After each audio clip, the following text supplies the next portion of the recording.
Hey guys, Steve here. Today we got a look at the new Tier 7 Japanese gunboat destroyer Akizuki. Not to be confused with Akatsuki. Kurita on the screen there. I think that's the current build I had plugged in. I'm still going to test out a couple more builds.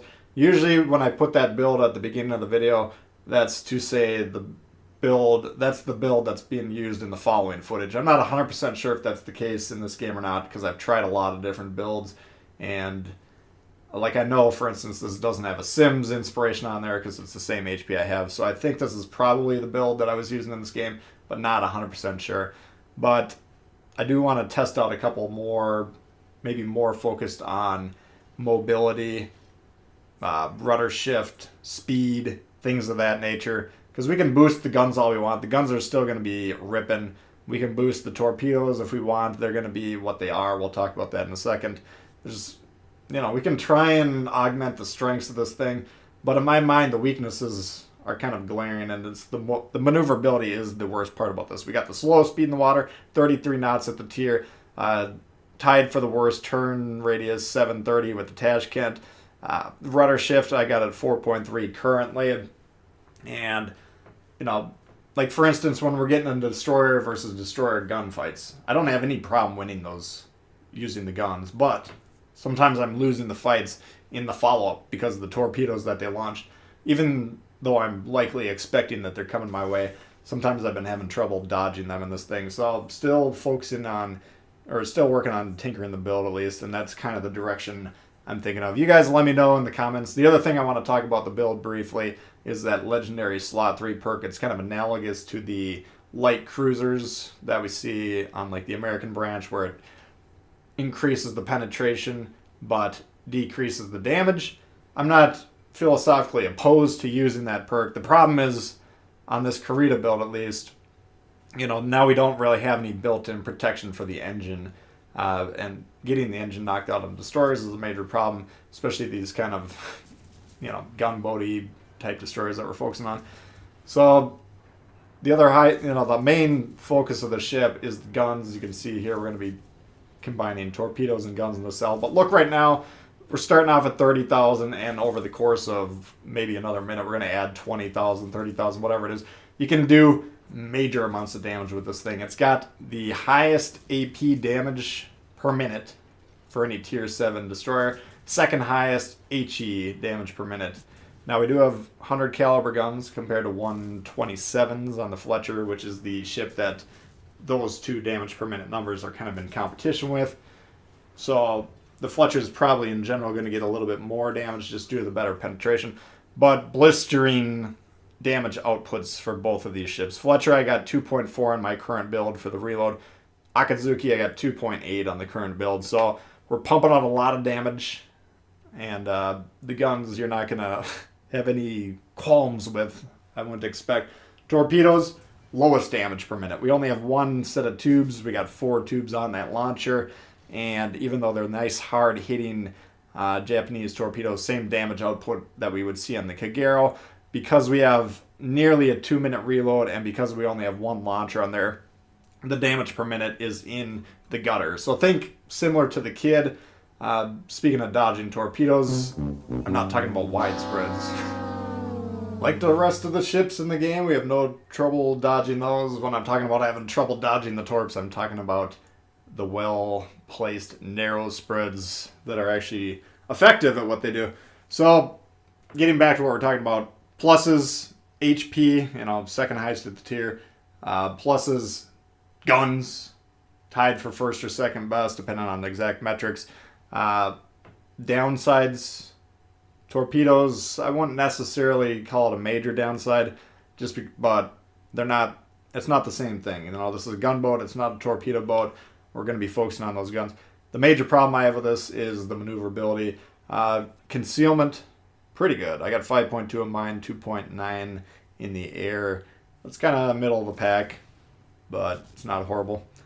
And then consumables, you can see you got the smoke built in, you got the engine boost, and the torpedo reload. Take a look at the Shiratsuya though, just for an illustration. Like, this guy's not going to choose to shoot back at me much. I think he's going to take one salvo. But this is what it looks like on the giving end of things. You're just going to be pummeling away. On the receiving end of things, there's going to be a lot of golden showers flying all over the place, splashing all over you until you go down. So, I mean, this is results typical. It's a lot of fun fighting other destroyers in this thing. Good ballistics, so we can kind of have an advantage against the Fletcher, who's going to be shooting a little bit faster than us. But at longer ranges, I think we got better time to target on this one. At least that's how it seems to me. Pretty easy to hit targets regardless of the range. So overall, it's a fun ship. I'm still trying to dial in the build. Again, I think the last area that I really want to test is enhancing the mobility as much as possible. You can also throw in Togo. I've been hearing some people talk about using that build. I don't have any points in that guy. I got a lot of points in the Kurita that I was planning on using throughout this line, so that's why I'm going with him for now at least. But playstyle, in terms of how it's going to differ, like the Fletcher, that's always going to be the top dog close up. We got great mobility, maneuverability, excellent reload, excellent guns, especially close range. That's when those American guns shine. Tashkent, Fantasque, the French lines, those tend to do a little bit better at ranges. And due to the faster speed, they're going to excel much more at that kind of kiting or elusive harassment type of destroyer, gunboat type of play.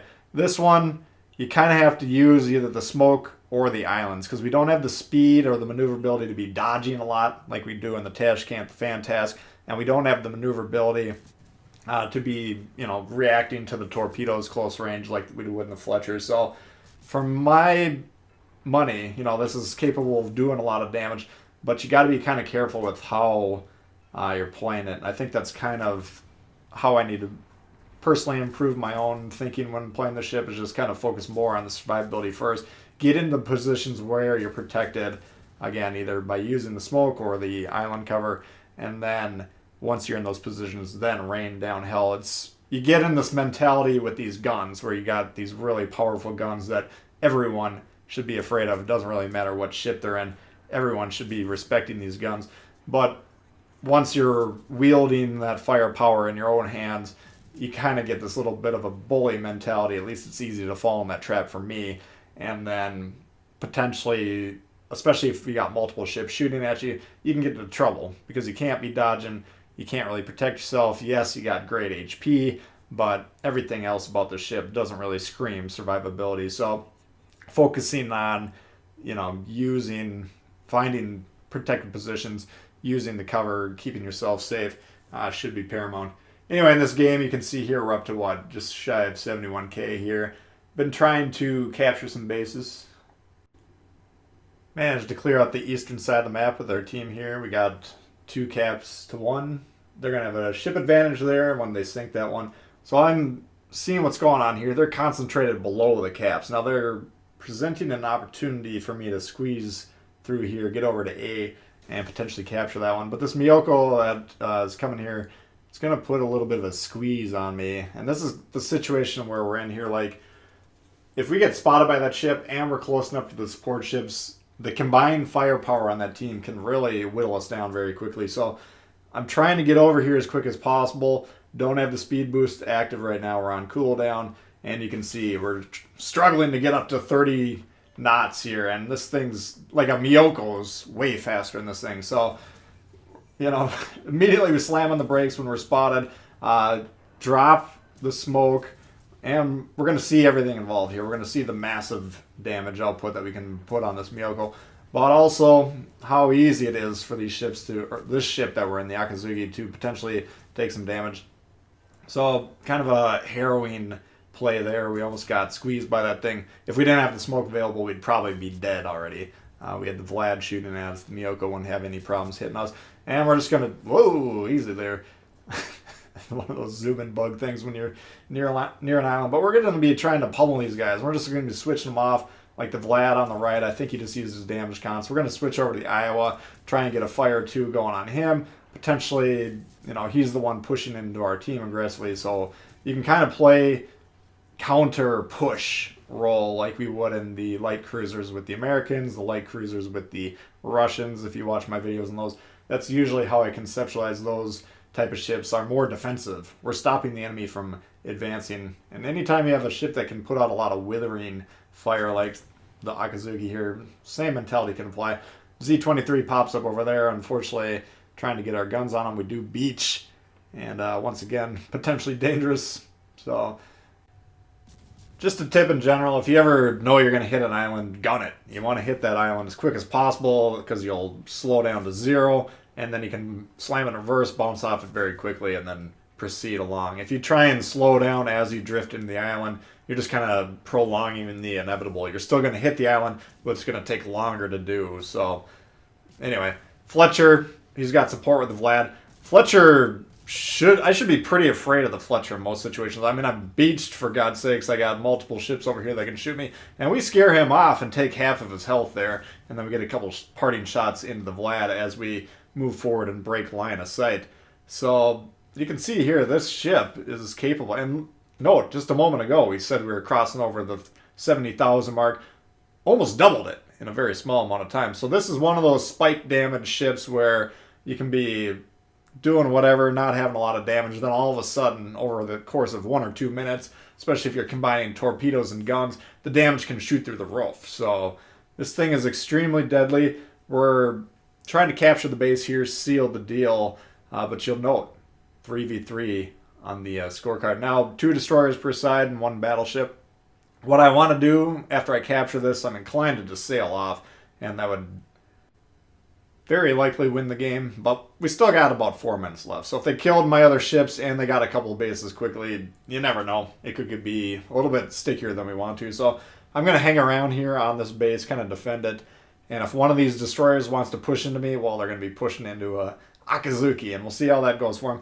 That's, in fact, what's going to happen here. We're going to have the 2 top dog destroyers at the tier in terms of damage output squaring off against each other. Now, keep in mind, we kind of busted up that Fletcher a little bit earlier. I don't know if I was the only one hitting him or other people in my team, but we got him just down to about half his health. But you're going to see here, we got 14,500. He's got half his health, and in the span of 2 or 3 or 4 salvos, whatever it is, the game's over. So this is what you can expect, and this happens all the time. This is kind of this sequence right here happens to me all the time. All right, we kill the Fletcher.